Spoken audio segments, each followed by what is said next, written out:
বউ, বউ, আমাকে একটু পানি দাও তো।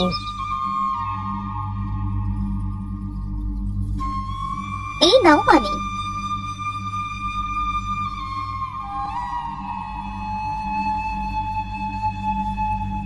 বলছি, তোমার ছেলে কোথায়? আমি একা একা কিভাবে সংসার সামলাবো বলো তো? এখন তো বুড়ো হয়ে গেছি। কি হয়েছে বাবা, তুমি বকছো কেন? হ্যাঁ, বকছি কি আর সাধে? এই বয়সে কি আমি আর কাঠ জোগাড় করতে পারি?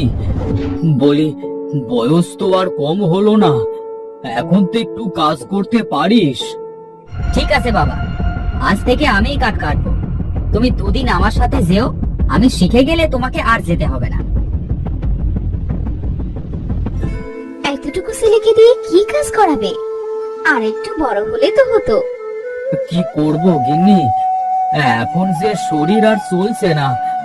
আমরা গরিব মানুষ, কাজ তো করতেই হবে। দেখো, তোমার যা ভালো মনে হয় তাই করো।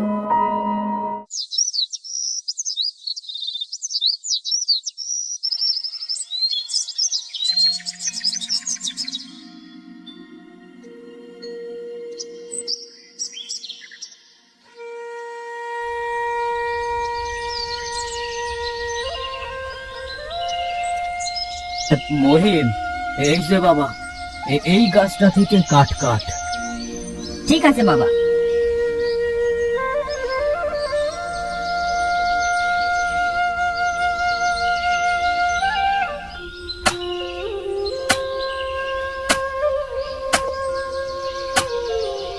এবার আমার কাছে দে মহিন, তোর কষ্ট হয়ে গিয়েছে। না বাবা, হ্যাঁ, আমার কষ্ট হচ্ছে না, তুমি বসে থাকো।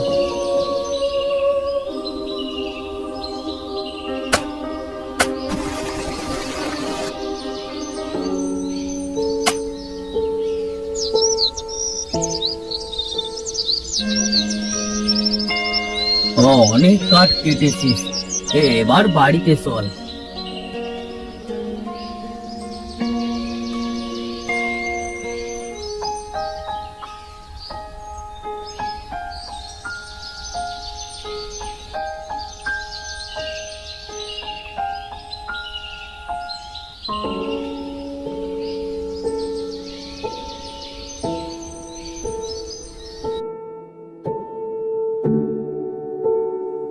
মা, মা, আমার খিদে পেয়েছে, আমাকে কিছু খেতে দাও।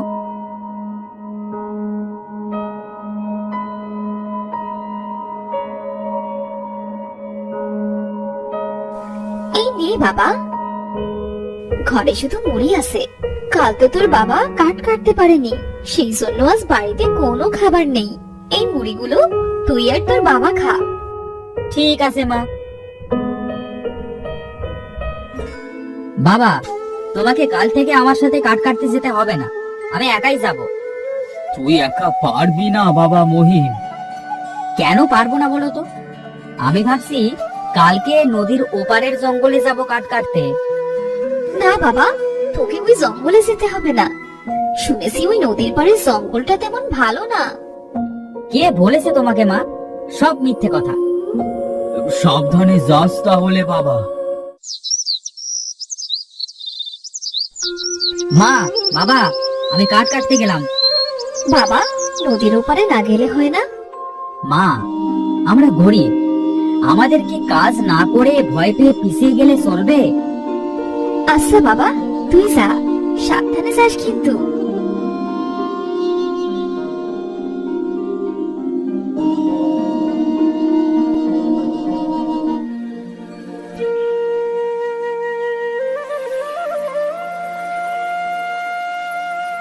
মাঝি ভাই, ও মাঝি ভাই, আমাকে নদী পার করে দাও তো। ওঠেন ভাই, ওঠেন।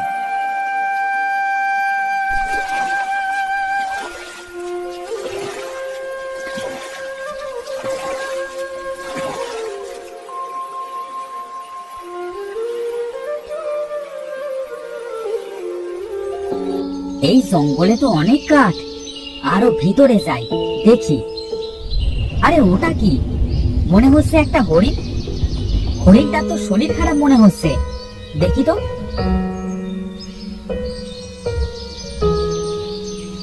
ও হরিণটাকে তো মনে হচ্ছে কেউ শিকার করতে এসেছিল। তীর ফুটে আছে, তীরটা বের করতে হবে। আরে এ তো অনেক রক্ত বের হচ্ছে, রক্তটা বন্ধ করবো কিভাবে? দেখি তো আশেপাশে কোনো লতা পাই কিনা।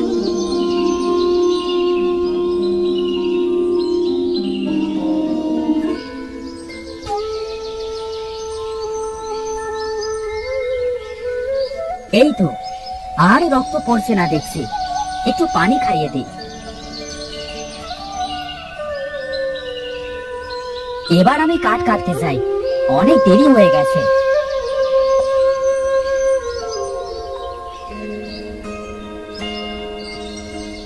বেশি দূরে যাব না, এখানেই কাঠ কাটি, এমনিতেই অনেকটা দূরে চলে এসেছি।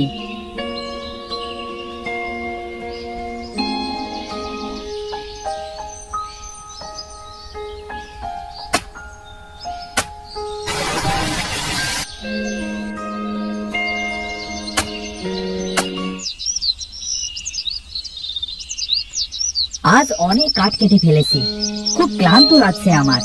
মনে হচ্ছে এখন বাড়ি যেতে পারবো না। এক কাজ করি, এই গাছের নিচে একটু রেস্ট নিই, তাহলে শরীরটা একটু ভালো লাগবে।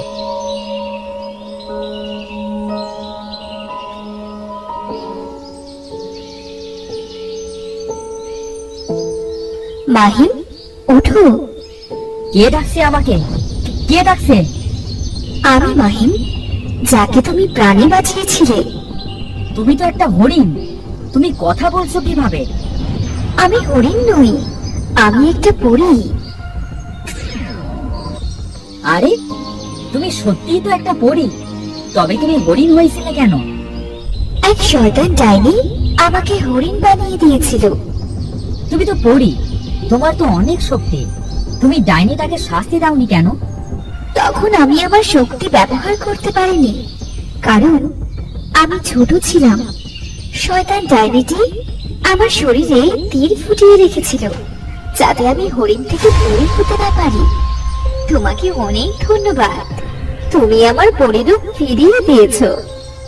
তুমি পথের মাঝে অসুস্থ হয়ে পড়েছিলে, তোমাকে সাহায্য না করে আমি ওখান থেকে কিভাবে আসতাম বলো তো? মাহিম, তুমি কি জানো, এখানে আমি অনেক বছর ধরে পড়ে আছি। একমাত্র তুমি ছাড়া কেউ আমাকে সাহায্যই করেনি। আজ যদি তুমি আমাকে সাহায্য না করতে, তাহলে পূর্ণিমার রাতে আমি মারা যেতাম। মাহিম, তুমি আমার বাবা মাকেও বাঁচাও। কেন? তোমার বাবা মার কি হয়েছে পরি? তুমি যে নদী পার হয়ে এসেছো, ওই নদীর নিচে সুন্দর একটা রাজ্য আছে, ওটা হলো পরিরাজ্য। এক ডাইনি আমাদের পরিরাজ্যকে দখল করে রেখেছে। ডাইনিটা আমার বাবা মাকেও আটকে রেখেছে। তুমি আমার বাবা মাকে উদ্ধার করো। আমি তো একটা সাধারণ মানুষ, আমি কিভাবে তোমার বাবা মাকে উদ্ধার করবো পরি? আমি ওই পরিরাজ্যে ততদিন ফিরতে পারবো না যতদিন না আমার বাবা মা মুক্তি পাচ্ছে। তুমি আমার বাবা মাকে উদ্ধার করো প্লিজ। আমি কি ডাইনিদের সাথে পারবো? কেন পারবে না তুমি? আমি তোমাকে এমন পাওয়ার দিচ্ছি যে তুমি মুখে যদি একবার আগুন জ্বালাতে পারো, সাথে সাথে সেখানে আগুন চলে উঠবে। তুমি যদি পানির কথা বলো, সাথে সাথে পানি চলে আসবে। তুমি যদি অস্ত্র চাও, সাথে সাথে তোমার হাতে অস্ত্র চলে আসবে। তুমি পানির নিচে নিঃশ্বাস নিতে পারবে। এবার আমি চলে যাচ্ছি মাহিম। আরে আমি এত সময় স্বপ্ন দেখছিলাম, কি অদ্ভুত স্বপ্ন এটা। আরে সন্ধ্যা হতে চললো তো, বাবা মা বাড়িতে চিন্তা করছে মনে হয়, তাড়াতাড়ি বাড়িতে যাই।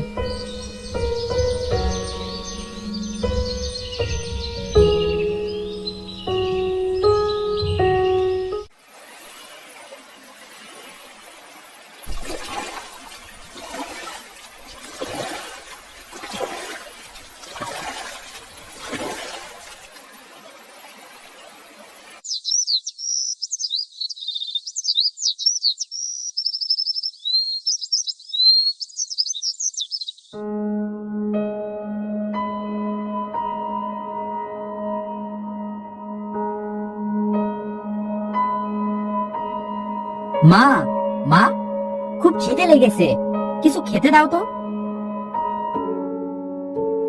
তুই এসেছিস বাবা? জানিস আমার কত চিন্তা হচ্ছিল তোর জন্য। তুই হাত মুখ ধুয়ে খাবার খেতে আয়, আমি খাবার দিচ্ছি।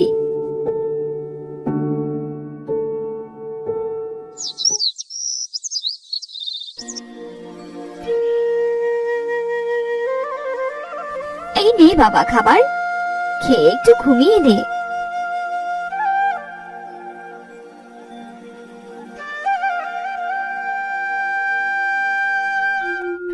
মা, আমি কাঠ কাটতে গেলাম।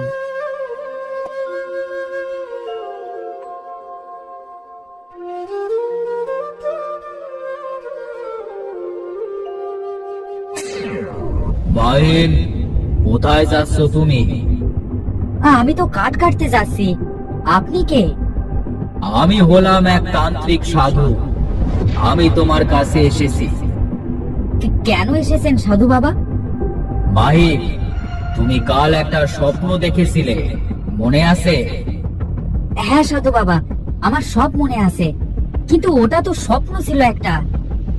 ওটা স্বপ্ন ছিল ঠিকই, কিন্তু ওটা সত্যি। তুমি বাঁচাও পরিরাজ্যকে।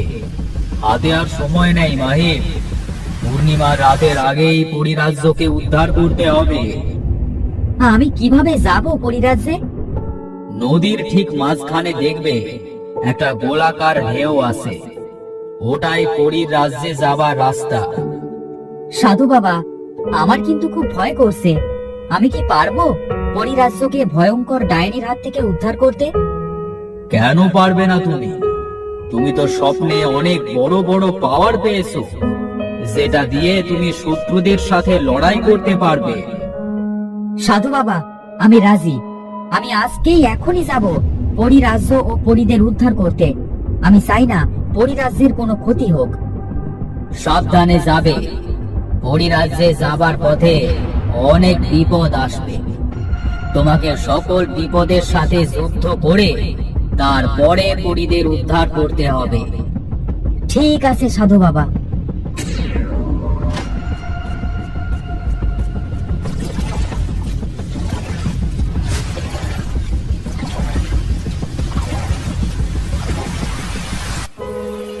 এই তো সেই জায়গা, এখানেই নামতে হবে এবার।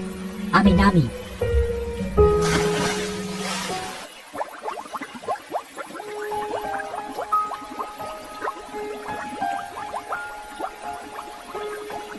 এ তো একটা সুন্দর মহল, মনে হচ্ছে ওটাই পরিরাজ্য।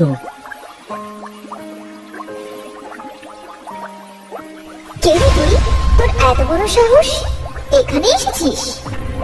হ্যাঁ এসেছি, এ রাজ্যকে মুক্ত করতে এসেছি। তুই একজন সাধারণ মানুষ হয়ে এই রাজ্যকে উদ্ধার করবি?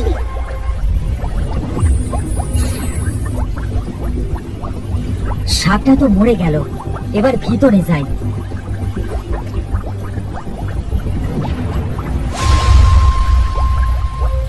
আরে ভিতরে তো বাঘ আছে। এই কে রে তুই? তোর এত বড় সাহস? তুই ডাইনি রাস্তানায় এসেছিস? আজ তোকে ছাড়বো না। তুই কিছুই করতে পারবি না পাজি বাঘ। আমার হাতে অস্ত্র চাই।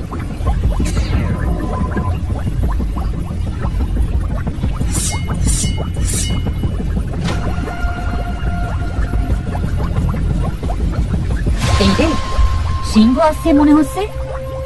তুই কার হুকুমে এই রাজ্যে প্রবেশ করেছিস? আজ তোকে আমি খাবো। অনেকদিন মানুষের মাংস খাইনি। আগুন, এই সিংহের শরীরে আগুন জ্বালিয়ে দে।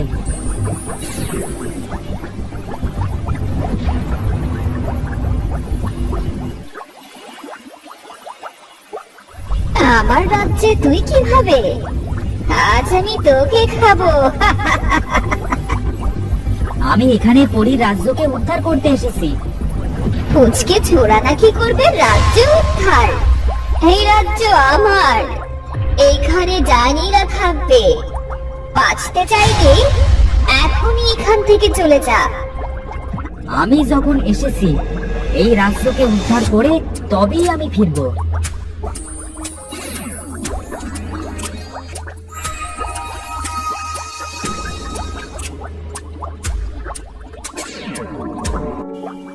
আমরা মুক্ত হয়ে গেছি। তার মানে ডাইনিটা মারা গেছে। কে উদ্ধার করলো আমাদেরকে? তুমি ঠিক বলেছো রানী পরী। চলো দেখে আসি কে আমাদের আর আমাদের রাজ্যকে উদ্ধার করেছে। আপনাদের যেতে হবে না, আমি চলে এসেছি। আমি উদ্ধার করেছি আপনাদের পরিরাজ্যকে। আরে তুমি সেই পরি না যে আমাকে স্বপ্নের ভিতরে পাওয়ার দিয়েছিলে? আমি তোমাকে পাওয়ার দিয়েছিলাম, তুমি আমার রাজ্যকে উদ্ধার করেছো মাহিম। তোমার কাছে আমি চিরঋণী। পরি ঠিক বলেছে, আমরা তোমার কাছে অনেক ঋণী হয়ে রইলাম। আমি তোমাকে একটা কলস দিচ্ছি। কলস নিয়ে আমি কি করব পরিরানী? এই কলস সাধারণ কলস নয়। এই কলসের ভিতরে তুমি যা চাইবে সেটাই পাবে। তোমাদের আর কোনো কষ্ট থাকবে না। আপনারা সত্যি বলছেন? বাবা মা সত্যি বলেছে। আর তোমার পাওয়ার তোমারই থাকবে, তবে সেটা সব জায়গায় ব্যবহার করবে না। তুমি চোখ বন্ধ করো, আমি তোমাকে তোমার বাড়ি পৌঁছে দিচ্ছি।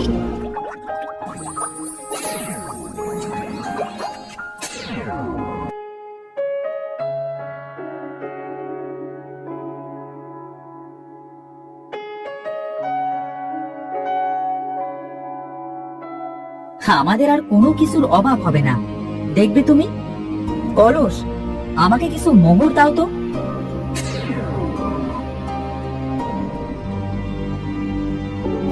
বাবা, এবার আমরা পেট পুড়ে খেতে পারবো বল?